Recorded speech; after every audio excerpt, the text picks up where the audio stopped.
वो दुल्हन का लिबास पहने अंधाधुंध भागे जा रही थी। इसे किसी भी बात का होश न था और वो सिर्फ और सिर्फ भागे जा रही थी। इसे किसी भी हाल में यहाँ से निकलना था। वो भागते भागते किसी खुली गली में चली गई। खुली गली में जाते ही इसने गहरा सांस भरा। आसपास देखा तो बहुत बड़े बड़े घर थे। रात का अंधेरा फैल चुका था। दूर दूर तक लाइट जल रही थी। वो धीरे धीरे चलते हर तरफ देखे जा रही थी। वो बहुत देर से भागते भागते इसकी टांगे अब शल हो चुकी थी। अब इसमें किसी भी तरह की हिम्मत नहीं थी कि वो आगे चल सके और वो चाह के भी भाग नहीं पा रही थी कि अचानक इसे अपने भीजे कदमों की छाप सुनाई दी। इसका दिल सूखे पत्ते की मानिंद लर्जा। वो लोग मेरे पीछे आ गए हैं, मुझे निकलना होगा। वो घबराए हुए वहां से तेजी से भागी। अचानक इसकी निगाह एक गेट की जानिब उठी। वो आधा खुला गेट इसे एक उम्मीद दे गया था। इसे अब उम्मीद मिल गई थी। अंधेरे में उजाले की किरण नजर आई थी। अल्लाह की तरफ से इसके लिए एक रास्ता था। वो छुपते हुए इस गेट के अंदर दाखिल हो गई। अचानक से एक जोरदार आवाज इसके कानों में गूंजी थी, रमजान, रमजान। जी साहब जी। एक आदमी इसके आगे सर झुकाए खड़ा हो गया था और इससे वो पूछने लगा कि ये गेट खुला क्यों है। वही रोबदार लहजा और माथे पे बल। जी वो गाड़ी इंटर हुई थी। गेट से तो शायद बंद करना भूल गया। सर झुकाए ही जवाब आया, बंद करो इसे और आइंदा ये गलती दोबारा हुई तो अच्छा नहीं होगा। वो अपनी सर्द आवाज में कहता अंदर की जानिब बढ़ गया। आयशा ने छुप के इस शख्स को देखा। वो लगभग 30 साल का लड़का था। इसके चेहरे का आधा रुख ही दिखाई दिया आयशा को। गार्ड को इतना कहकर वो अंदर चला गया और आयशा वहीं पर चुप कर बैठ गई और इस सारे वाकये को सोचने लगी। वो जब भी अपनी दुल्हन के लिबास को देखते तो लब भींच कर रह जाती और शुक्र अदा कर रही थी कि वो खुद को बचाने में कामयाब हो गई थी, वरना ना जानी इसके साथ अब तक क्या हो जाता। आज के जमाने में कौन किस पर एतबार करता है, कौन बेरुपिया है, किसको एतबार नहीं कर सकती। और इस बेरुपिये के अंदर भेड़िया छुपा हुआ है, कुछ भी कहा नहीं जा सकता था। यही सोचते हुए इसकी आंखों में आंसू आ गए थे। वो अपने आंसुओं को छुपाते हुए गहरी सांस भर गई। रात काफी हो चुकी थी। अब आयशा को ठंड ज्यादा लग रही थी। ये एक बहुत ही बड़ा बंगला था और वो कार पोर्च के पीछे छुपी हुई थी। अब इसे इतने ज्यादा ठंड हो रही थी कि बर्दाश्त नहीं हो रहा था। शायद इस वक्त बारिश होने वाली थी, इसलिए वह अंदर जाने ही लगी थी कि इसके लहंगे कहीं जाके अटक गया था। तभी तेजी से बारिश होने लगी और एक पल में इसको भिगो गई। या अल्लाह, तूने अब मेरी इतनी मदद की थी, अब आगे भी थोड़ी कर दे। वो झटके से अपने लहंगे को छुड़ाया। मेन हॉल का दरवाजा खुला था। इसकी किस्मत अच्छी थी कि यहाँ पर कोई नहीं था और वो जल्दी से अंदर चली गई। इस घर को देखकर इसके होश उड़ गए थे। वो घर ही क्या था, वो तो जन्नत था। बहुत ही आलीशान खूबसूरत घर था। इस घर को अंदर से देखकर तो इसे लग रहा था जैसे जन्नत में आ गई हो। बनाने वाले ने तो इसे खूबसूरती से बनाया था। अपना घर तो सबके लिए जन्नत ही होता है, लेकिन मेरा घर मेरे लिए दोज़ख बन चुका था। ये सब सोचते हुए फिर से आंसू बहने के लिए तैयार थी। इससे पहले कि इसे कोई यहाँ पर देख लेता, वो तेजी से सीढ़ियों की तरफ चल दी गई। वो धड़कते दिल के साथ सब जगह देख रही थी ताकि इसे कोई पनाह की जगह मिल जाए। तभी इसे किसी की कदमों की छाप सुनाई दी और वो दीवार के ओन पर झुक गई। वो वही शख्स था जो बाहर गार्ड पर गुस्सा कर रहा था। वो लंबे लंबे कदम उठाता ये कमरे की तरफ चला गया।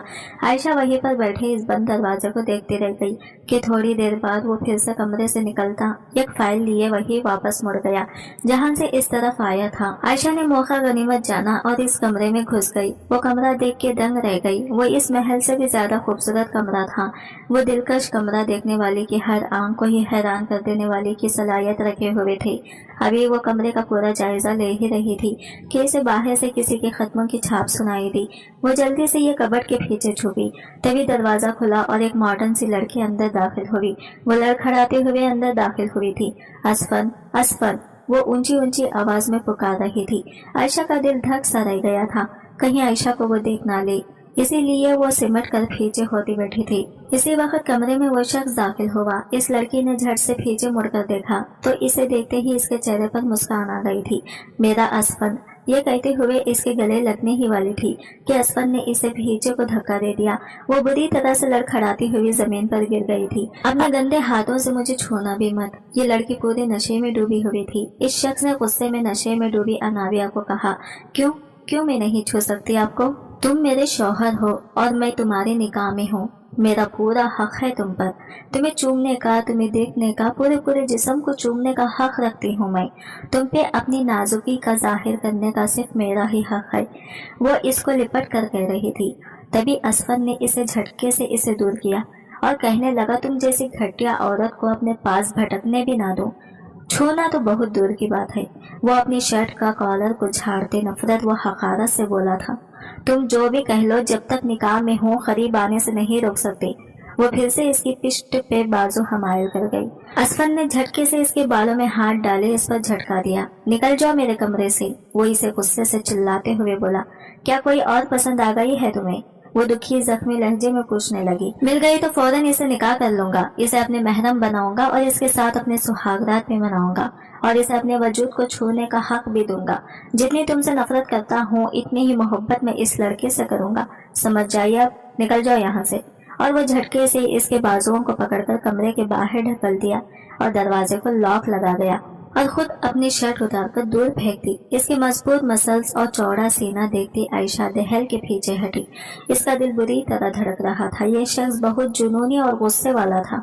अपनी बीवी को लेकर जरा भी लिहाज न किया और अगर इसे जरा भी खबर हो जाती कि कोई गैर लड़की इसके रूम में है तो ना जाने इसको क्या ही सजा देता।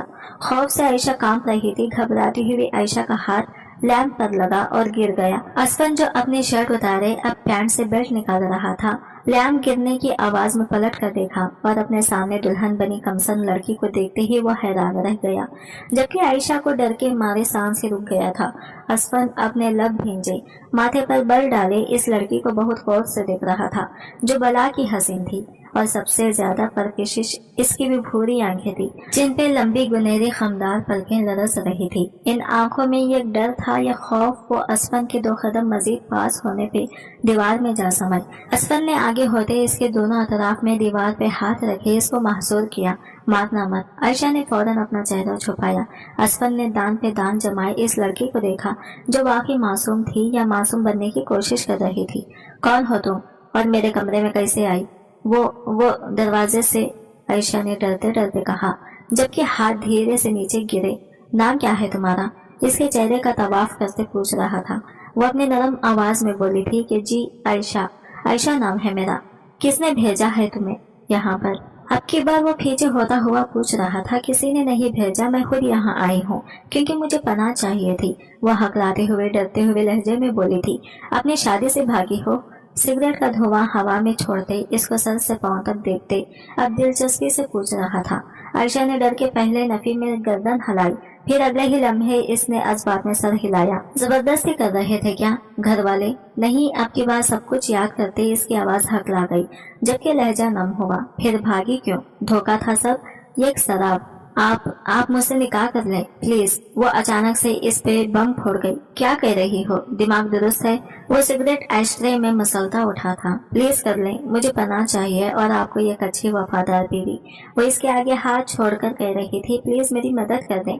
असफन यार किसी ऐरे गैरी के साथ निकाह कैसे कर सकता है? वो मगरूर लहजे में बोला। वो कहने लगी, मैं भी कोई आम सी लड़की नहीं हूँ। वो तो मैं। ये कहते कहते इसकी जबान पर ब्रेक लग गई। बात मुकम्मिल करो। आयशा ने सर झुका के इसकी जानिब देखा। मुझे अब यहाँ से जाना है, वो संजीदा लहजे में कहते हुए बाहर निकल ही रही थी।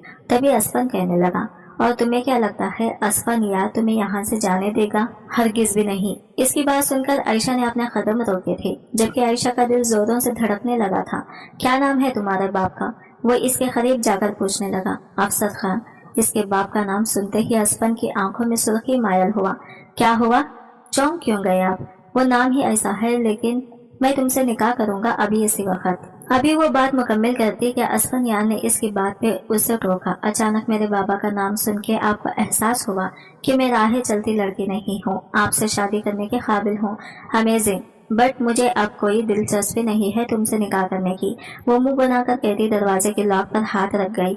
तुम्हारी दिलचस्पी मुझ में हो या ना हो, तुम्हारा निकाह तो अब मुझसे ही होगा और अभी इसी वक्त होगा। असफन यार को जब चीज पसंद आ जाती है तो वो इसी की रहकर रह जाती है, और तुम तो असफन यार के कमरे में खड़ी हो और असफन यार तुम्हें छोड़ देगा? हरगिज नहीं। असफन बहुत गहरे लहजे में कह रहा था। एक बात समझ ले, मैं कोई चीज नहीं हूँ, जीती जागती इंसान हूँ। आयशा अफसर खान हूँ मैं, اور میں یہاں پر اپنی مرضی سے آئی تھی اور اپنی مرضی سے ہی یہاں سے جا سکتی ہوں. اپنی مرضی سے کسی کی جرات نہیں کہ مجھے روکے. اسفن کی نرمی سے کہی باتوں پہ وہ اپنا سارا ڈر بھلائی اس کی آنکھوں میں آنکھیں ڈالتے دو بدو جواب دیتی اسے بھڑکا گئی. جبکہ اگلے ہی پل اسفن نے اسے بستر پہ زور سے پھٹایا. اپنے پینٹ کی پاکٹس میں ہاتھ ڈالے وہ مضبوط جسامت کا مالک خوبرو مرد اس وقت شرٹ لیس عائشہ کے بالکل سامنے کھڑا تھا. نکاح تو تمہیں کرنا ہوگا، بانی ایک یا بائی کرک، ورنہ سیکنڈ آپشن بھی ہے میرے پاس. وہ دوسرا سگریٹ نکالتے سلگا گیا. مجھے ڈرانے کی ناکام کوشش مت کریں مسٹر اسفن، میں کسی سے نہیں ڈرتی. اندر ہی اندر بری طرح سہمی وہ لڑکی بہادر بنے کھڑی تھی. یہ بات کو میں تمہارے باپ کو یہاں پر بلانے کے بعد پوچھوں گا. اسفن کی بات پر وہ غصے سے اپنے لب کھینچی. اس کے چہرے پر ایک تاریخ سا لہرایا. وہ فوراً سی بولی ہرگز نہیں، آپ انہیں یہاں پر نہیں بلا سکتے. وہ اسفن کے قریب دو فاصلے ختم کر بولی تمہارے باپ کا نمبر بھی ہے میرے پاس، فیصلہ تمہارا، مجھ سے نکاح یا پھر باپ سے ملاقات. وہ بہت سکون سے یہ سب کہہ رہا تھا. آپ کیا مجھے بلیک میل کر رہے ہیں؟ یہ کہتے ہی اس کی آنکھوں میں آنسو آ گئے تھے. تم جو سمجھ لو، مجھے کوئی فرق نہیں پڑتا. وہ بہت ہی بے رحمی سے بولا تھا. آپ مجھ سے نکاح کیوں کرنا چاہتے ہیں؟ میرا ارادہ نہیں تھا تم سے نکاح کرنے کا، وہ تو تم نے ہی میرے ذہن میں ڈالا. اب بھوک تو، وہ بھی فٹ سے جواب دیتا. پھر سے سگریٹ ایشٹرے میں مسل گیا. عائشہ بھی اپنے ہاتھوں کی انگلیوں کو ایک دوسرے میں الجھائے بے چینی کا شکار ہوئی تھی. افسر خان لوگ بھی عائشہ کو جگہ جگہ ڈھونڈ رہے تھے مگر وہ کہیں مل ہی نہیں رہی تھی. جب جا کر افسر خان کو ان لوگوں نے بتایا تو افسر خان کا بھاری ہاتھ اس پر اٹھا اور 4 انگلیوں کے نشان اس کے گال پر چھوڑ گیا. مجھے عائشہ کسی بھی حال میں چاہیے. جانتے ہو اگر وہ نہ ملی تو بادشاہ ہمارے ساتھ کیا کرے گا؟ کہیں سے بھی ڈھونڈ کر لاؤ اس لڑکی کو، وہ بھی زندہ. یہ کہتے افسر خان چلایا تھا جبکہ سب کے سب عائشہ کو ڈھونڈنے میں لگ گئے. اگر یہ لڑکی نہ ملی تو نہیں یہ خدایا میری بیٹی تیرے حوالے ہے. وہ اللہ سے دعا مانگ رہا تھا لیکن دل میں بری نیت لیے. جب اللہ سے دعا مانگے تو دعائیں کم ہی قبول ہوتی ہیں. آج عائشہ کا نکاح تھا بادشاہ کے ساتھ، لیکن بادشاہ کسی وجہ سے نہیں آیا اور عائشہ کو موقع ملتے ہی وہ گھر سے بھاگ گئی. اب افسر خان کو موقع مل گیا تھا عائشہ کو ڈھونڈنے کے لیے، لیکن عائشہ کہیں بھی نہیں مل رہی تھی. اب یہاں پر عائشہ سے نکاح کرنے کے لیے اسفن یہ سارے انتظامات پورے کر رہا تھا. اسفن کون ہے یہ لڑکی؟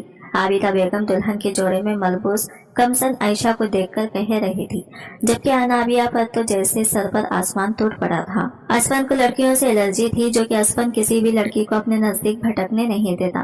یہاں تک کہ انابیہ اس کے نکاح میں تھی لیکن اسفن اسے اپنے آپ کو چھونے تک نہیں دیتا تھا. کتنی بار اسفن کے قریب جانے کی کوشش کی تھی، کیا کیا جتن نہیں کیے تھے، لیکن اسفن تو اسے چھونے کی تو دور کی بات یہ کی طرف دیکھتا بھی نہیں تھا. اس کی نظر میں انابیہ ایک آزاد خیال لڑکی تھی جس کا سجنا سورنا دنیا کے سب مردوں کے لیے تھا، اور وہ ایسی لڑکی کو اپنی زندگی میں مجبوراً اپنا نام تو دے گایا لیکن وہ مقام نہ دے سکا جو اسفن کی بیوی کو ملنا چاہیے تھا. یہ عائشہ ہے میری ہونے والی بیوی. اسفن نے بنا کسی جھجک کی تعارف کروایا. یہ تم کیا کر رہے ہو اسفن؟ تم پہلے سے ہی شادی شدہ ہو. عابدہ بیگم غصے سے بول رہی تھی. پھر اسفن کہنے لگا میری زندگی میں میری بیوی میری پسند کی ہونی چاہیے. تم میرے ساتھ اتنا بڑا ظلم نہیں کر سکتے. انابیہ روتے ہوئے کہہ رہی تھی. اسفن کے قریب جا کر کہہ رہی تھی دور رہ کر بات کرو مجھ سے، میرے قریب بھی آنے کی کوشش مت کرنا. اسفن بڑی حقارت سے یہ سب کہہ رہا تھا. انابیہ بہت بری طرح سے دکھی ہوئی تھی لیکن اب کچھ بھی نہیں ہو سکتا تھا. اسفن اگر ایک بار فیصلہ لے لیتا تو کبھی پیچھے نہیں ہٹتا تھا. تھوڑے ہی وقت عائشہ اسفن کے نکاح میں آ گئی. عائشہ کے ہاتھ پیر کانپ رہے تھے، اس کی آنکھوں میں بے تحاشا آنسو تھے اور دکھی ہو کر ہی اس سے نکاح کر لیا. اب فیصلہ لے ہی لیا تو ڈر کس بات کا؟ اب عائشہ کے دل میں یہ خوف بھی تھا جب اسفن کو یہ ساری سچائی کا پتہ چلے گا. تب عائشہ کا دل یہی سوچ کر گھبرا رہا تھا. ڈرتے ہوئے اسفن کے چہرے کو دیکھا جو بہت ہی سنجیدہ تھا. میں ہرگز بھی بادشاہ سے شادی نہیں کرنا چاہتی تھی. اس بادشاہ سے شادی کرنے سے تو بہتر یہ تھا کہ ایک باعزت شخص سے نکاح کر لوں، بھلے بعد میں ساری سچائی جاننے کے بعد وہ مجھ سے خفا ہی کیوں نہ ہو جائے، لیکن میں اب ان کو منا لوں گی. یہی سب سوچتے عائشہ مطمئن ہو رہی تھی لیکن اسے بالکل بھی یہ نہیں پتا تھا کہ کتنی بڑی آزمائشوں کا سامنا کرنا پڑے گا. اسفن اور عائشہ کے نکاح کے بعد اب انابیہ بہت ہی دکھی ہو گئی تھی. رو رو کے اس کا برا حال تھا. انابیہ نے پورے کمرے کا نقشہ ہی بگاڑ کے رکھ دیا تھا. روتی ہوئی انابیہ کو دیکھ کر عابدہ بیگم نے اس کو سنبھالنا چاہا. بس کر دے میری جان، کیوں رو رو کر اپنا برا حال کر رہی ہو؟ عابدہ بیگم نے انابیہ کو سنبھالنے کی بہت ہی کوشش کی لیکن وہ سنبھلنے کا نام ہی نہیں لے رہی تھی، جبکہ عابدہ بیگم بھی بہت ہی غصے میں تھی. عائشہ گھبرائی ہوئی असफन के कमरे में बैठी हुई थी। कुछ वक्त पहले ही तो इसने असफन के कमरे में पनाह ली थी और अब इसके कमरे में दुल्हन बनकर बैठी हुई थी। आयशा को अनाबिया के लिए बहुत ही बुरा लग रहा था, लेकिन आयशा भी तो मजबूर थी और अब इसमें क्या कर सकती थी। इसे खुद को इस सब जालिमों से बचाना था। असफन कमरे में दाखिल हुआ तो इसे देखते ही आयशा झट से सोफे पर खड़ी हो गई। इस तरह से झटके से खड़ा हुआ आयशा को देखकर असफन मुस्कुराने लगा। आयशा का दिल जोरों से धड़क रहा था, जबकि असफन इसके करीब जाने के बजाय कबर्ड की तरफ गया और वहां से कुछ पेपर निकाल लिए कमरे से निकल गया। अब आयशा को बहुत ज्यादा भूख लगी हुई थी, इसलिए इसने कुछ खाने के लिए किचन में चली गई। किचन में पिज्जा, बर्गर ये सब चीजें देखकर इसकी भूख और ज्यादा बढ़ गई थी, तो ये एक प्लेट उठाकर इसमें ये चीजें रखने ही वाली थी कि अनाबिया पीछे से आई और आयशा को गुस्से में सब कुछ सुनाती चली गई। किससे पूछकर तुमने मेरे किचन में कदम रखा? तुमने मेरे शौहर को तो छीन लिया, अपने सारी चीजों को छीनने नहीं दूंगी, इस पर सिर्फ और सिर्फ मेरा हक है। ये सब कहते हुए जो आयशा ने प्लेट में चीजें निकाली थी वो सब उठाकर फ्रिज में रखने लगी। असफन पीछे खड़ा अनाबिया की पूरी बातें सुनने लगा था, तो असफन ने हानिया का बाजू खींचते हुए अपने कमरे में ले गया और बेड पर पटका और गुस्से से कह रहा था कि किससे पूछकर तुमने इस कमरे से कदम निकाला। असफन को इस तरह गुस्से में देखकर आयशा कुछ दंग रह गई थी। किससे पूछकर गई थी तुम बाहर? तो फिर आयशा ने कहा, मुझे भूख? क्या भूख? 24 घंटे में तुम्हें एक ही बार खाना मिलेगा और वो भी मैं ही लाकर दूंगा। तुम्हें बाहर जाने की कोई जरूरत नहीं है, बस इतनी ही हैसियत है तुम्हारी। अफसर खान की बेटी की हैसियत मेरे सामने 2 कौड़े की भी नहीं है। ये कहता हुआ असफन आयशा के सामने झुका था तो आयशा एकदम से उठ खड़ी हुई थी।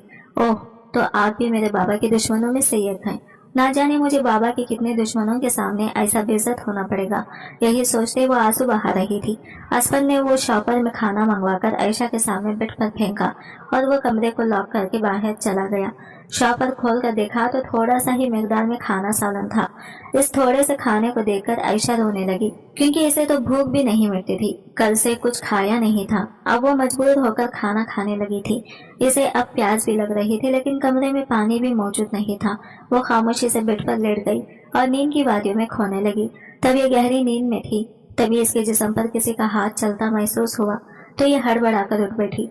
पलटकर देखा तो इसके बहुत ही करीब असफन था, वो भी बिना शर्ट के। दूर रहो तुम मुझसे। क्या हुआ, मुझसे इतना क्यों डर रही हो? निकामे हो तुम मेरे। ये कहता असफन आयशा के बहुत ही करीब गया। मुझसे दूर रहे, वो हकलाते हुए बोल रही थी। मैंने तुमसे निकाह दूर रहने के लिए नहीं किया। वो एकदम झटके से आयशा को खींचकर अपनी गोद में बिठाने लगा। वो असफन को अपने दोनों हाथों से हटाने की बहुत कोशिश कर रही थी। तभी असफन ने आयशा के दोनों हाथों को खींचे की जानिब मरोड़ा। तभी आयशा के मुंह से चीख निकल गई। मुझे डरती हुई लड़कियां बिल्कुल भी पसंद नहीं और ना ही मैं जोर जबरदस्ती करना पसंद करता हूँ। बेहतर यही होगा कि खुशी खुशी तुम अपने आप को मुझे सौंप दो। असफन ने इसके चेहरे को दबोचते हुए कहा था, आप भी इन जैसे मर्द हैं। आपने मुझे धोखा दिया, आप भी बिल्कुल अफसर खान की तरह ही है। आयशा चिल्लाती हुई ये सब कह रही थी। तभी असफन ने इससे कहा कि अपनी आवाज नीचे रखो। इसका जबड़ा दबोचते हुए कहा था, जान ले लूंगा तुम्हारी अगर कमजात से मुझे मिलाया तो। असफन गुर्रा कर बोला था और इसी कमजात की बेटी को अपनी जरूरत का सामान बना बैठे हैं। आयशा अभी गुस्से में जवाब दे रही थी। असफन ने गुस्से में आकर आयशा को दोबारा से बेड पर पटका और इसका दुपट्टा खींचकर तन से दूर कर दिया। आयशा ने दहलते दिल के साथ इसे देखा था और कह रही थी, आप मेरे साथ जबरदस्ती नहीं करेंगे। वो तड़पते हुए बोली थी। तभी असफन ने बोला, ये अब तुम पर डिपेंड होता है कि मुझे खुशी खुशी अपने आप दे दोगी या फिर मुझे जबरदस्ती करने पर मजबूर करोगी। वो एक ही झटके में आयशा का ब्लाउज इसके तन से दूर करता इसकी धड़कनों पे आया था। इसकी धड़कनों पे अपने हाथों का शिद्दत भरा लम्स भी करता वो इसकी सुसक्कियां निकलवा गया। अभी तक तुमने मेरा एक ही रूप देखा है, अब मैं तुम्हें मेरा दूसरा रूप भी दिखाऊंगा जो कि आज तक कभी किसी ने नहीं देखा। इसके बेहद करीब जाकर इसके होठों पे अपने होंठ रखकर लम्स का जूस पीने लगा था और बहुत जुनून था इसमें। वो बहुत जुनून से इसके होठों का जाम पी रहा था। प्लीज असफन, मेरे साथ ऐसा बिल्कुल भी ना करें। मुझे नहीं पता अफसर खान ने आपके साथ क्या किया है, लेकिन मैं नहीं चाहती कि आप इसकी सजा मुझे दें। ये बिल्कुल दुखी होकर असफन को बोल रही थी। अफसर खान की जो भी सजा है इसे भुगतना ही पड़ेगा, लेकिन तुमने जो किया इसका खमियाजा मेरी गुर्बत ही है। ये कहकर इसने आयशा के लबों को बहुत झटके में लपेटा हुआ था। आयशा की सुसक्कियां वो अपने लबों में लेता इसका लहंगा भी तन से दूर कर दिया। आयशा बेबसी से बिलक उठी थी। तुम तो ऐसे रो रही हो जैसे मैं तुम्हारा रेप कर रहा हूँ। असफन भी अपने आप को हर्ष से निकालता इसे कह रहा था। इस पल तो आयशा की सांसें ही रुक गई थी। असफन का जिस्म अपने जिस्म से मस्त होता महसूस करते वो अपने लब दांतों तले कुचल गई थी। असफन इसकी मासूमाना एक्ट देख करके पिघला था और इसके अगले अमल में नरमी से छलकने लगी थी। आयशा बहुत ही ज्यादा नाजुक सी थी। असफन के पहाड़ जैसे वजूद में ये दब सी रह गई थी। इसकी सांसें भी बामुश्किल आ रही थी। इस पे खुद को एडजस्ट करते वो इसकी धड़कनों पे अब नरमी से अपने लबों का गीला लम्स भी गिरने लगा। 29 साल इसने कुंवारेपन के झेले थे। अनाबिया से निकाह इसका 1 माह पहले ही हुआ था, लेकिन इसे बदाना हालत में वो अपने दोस्त के साथ रंगे हाथों पकड़ चुका था। इस दिन वो इसे 1 तलाक भी दे गया, लेकिन सुफिया सुल्ताना की कसम ने इनके लफ्जों को रोक दिया। अगर वो अपनी कसम न देती तो वह इस दिन अनाबिया से अपना नाम भी छीन लेता। इसके बाद सुफिया सुल्ताना ने बहुत कोशिश की कि इनका पोता इनकी नवासी को रुखसत करवा ले, लेकिन असफन के ना हाँ में ना बदली। वो अपने जज्बों में जितना खरा था। अनाबिया इस दिन नशे में थी और असफन के दोस्त के साथ नाजायज ताल्लुकात कायम कर लिए थे। वो दोनों अपनी हर हद पार कर चुके थे। ये सब देखकर असफन अनाबिया को अपना ना सका, लेकिन अनाबिया असफन को बहुत मोहब्बत करती है। इसे हासिल करने का वो जुनून रखती है। अब असफन इसे बदकिरदार लड़के समझता है, इसलिए इसके साथ कभी ताल्लुकात कायम नहीं किया। अब वो आयशा के साथ अपनी सारी प्यास बुझा रहा था। आयशा के जिस्म पर दिए गए लम्स को महसूस करते आयशा की सुसुकियां गूंजी थी। आयशा एक पाकबाज लड़की थी। इसके साथ वो सब करके अब असफन को सुकून पहुंचा था। वो इन छोई थी। ये एहसास असफन को सुकून दिला गया था। आज की वीडियो कहानी आपको कैसी लगी कमेंट करके जरूर बताएगा, और वीडियो अच्छी लगी है तो लाइक शेयर जरूर कीजिएगा। हमारे चैनल को सब्सक्राइब करें फ्रेंड्स। मिलते हैं अगले वीडियो के साथ, तब तक के लिए बाय बाय, टेक केयर, अल्लाह हाफिज।